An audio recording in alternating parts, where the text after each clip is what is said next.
آج 13 رجب بڑا مبارک دن، ولادت مولا علی شیر خدا کرم اللہ وجہہ الکریم۔ اور دیکھیے ہمیشہ حضور علیہ السلام کے ساتھ رہے، رفاقت میں رہے، چچا زاد بھائی بھی اور آپ کے بازو بھی، یہاں تک کہ جب ہجرت میرے آقا کریم صلی اللہ علیہ وآلہ وسلم نے فرمائی تو آپ نے مولا علی سے کہا کہ اے علی تم میرے بستر پہ سو جاؤ۔ باہر کفار جو ہے وہ برہنہ تلواریں لے کر کھڑے ہوئے ہیں، گھر کا محاصرہ کر کے۔ اندر میرے رسول حضرت علی سے فرما رہے ہیں کہ اے علی تم میرے بستر پہ سو جاؤ، مجھے ہجرت کا حکم ہے، میں روانہ ہو رہا ہوں، تم یہ مکے والوں کی امانتیں لوٹا کر تم بھی مدینے چلے آنا۔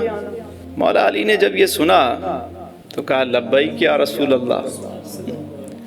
میرے حضور جب باہر نکلے تو وہ جو تلواریں لے کر کھڑے ہوئے ہیں، میرے حضور نے مٹی اٹھائی اور فرمایا وَجَعَلْنَا مِن بَيْنِ أَيْدِيهِمْ سَدًّا وَمِن خَلْفِهِمْ سَدًّا فَأَغْشَيْنَاهُمْ فَهُمْ لَا يُبْصِرُونَ۔ آنکھ والا تیرے جوبن کا تماشا دیکھے، دیدائے کور کو کیا آئے نظر کیا دیکھے۔ وہ عقل کے اندھے تو تھے ہی تھے، نظر کے بھی اندھے ہو گئے۔ میرے حضور درمیان سے تشریف لے گئے اور وہ تلواریں پکڑ کے کھڑے ہوئے ہیں، اسی طرح کھڑے ہوئے ہیں، اور ادھر مولا علی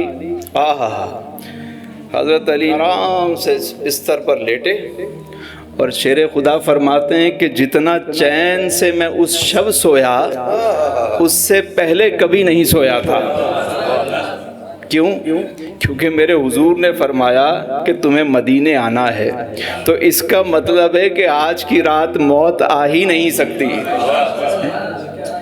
مزے سے سو رہے ہیں، آرام سے نیند پوری کی، صبح کا وقت ہوا، مولا علی باہر تشریف لائے۔ باہر آ رہے ہیں تو کفار کھڑے ہوئے، پوری رات کے جاگے ہوئے، آنکھیں پھاڑ پھاڑ کے دیکھ رہے ہیں کہ یہ کون ہے، یہ کون ہے۔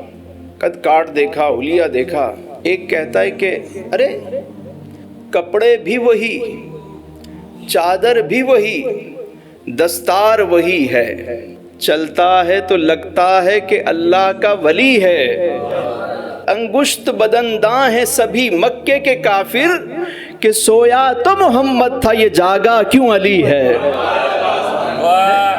سبحان اللہ، سبحان اللہ۔ سویا تو محمد تھا یہ جاگا کیوں علی ہے۔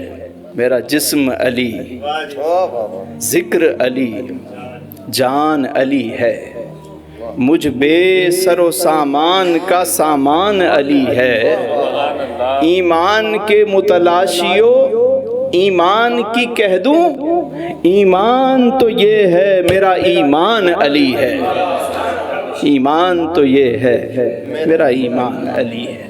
اب آپ دیکھیے میرے حضور کی سیرت دیکھیے کہ جن مکے والوں نے آپ کو قتل کرنے کے ارادے سے، شہید کرنے کے ارادے سے تلواریں لے کر کھڑے ہوئے، لیکن میرے حضور اس وقت بھی جان کے پیاسوں کو امانتیں لوٹانے کی بات کر رہے ہیں۔ ایسا دین کسی نے دیکھا ہوگا؟ دنیا کی تاریخ میں ایسا رہبر و رہنما کسی نے دیکھا ہوگا؟ نہ آج تک کسی نے دیکھا ہے، نہ کبھی کوئی دیکھ سکتا ہے کہ باہر لوگ جان لینے کے در پہ ہوں، اور میرے حضور کو فکر ہے تو یہ کہ ان کی امانتیں لوٹانا ہے۔